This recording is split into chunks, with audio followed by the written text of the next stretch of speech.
नमस्कार, bulletin 13 news मध्ये आपले स्वागत आहे।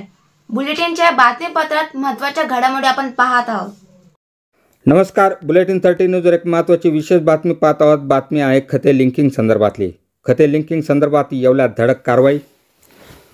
कृषी विभागाने खते लिंकिंग विरोधात येवला शहरासह तालुक्यात 5 दुकानदारांवर धडक कारवाई केली आहे।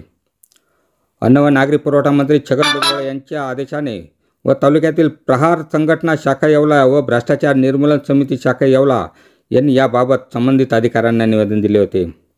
मे JD and B agro Yeola, मे Dilip seeds and fertiliser Yeola, मे काले ॲग्रो सर्व्हिसेस अंदरसूल, मे साईराज ॲग्रो सर्व्हिसेस येवला व मे बळीराज फर्टिलायझर सरविंदवर विभागीय कृषी सहसंचालक नाशिक सुभाष काटकर व जिल्हा अधीक्षक कृषी अधिकारी नाशिक रवींद्र माने व उपविभागीय कृषी अधिकारी जयंत गायकवाड यांच्या मार्गदर्शनाखाली येवला तालुक्याचे तालुका कृषी अधिकारी शुभम बेरड व कृषी अधिकारी गुणनियंत्रक मंगेश जंगम यांनी येवला तालुक्यातील ही कारवाई केली आहे।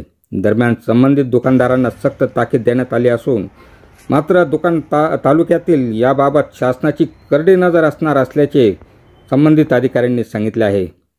बुलेटिन 13 न्यूजसाठी विलास कांबळे, येवला।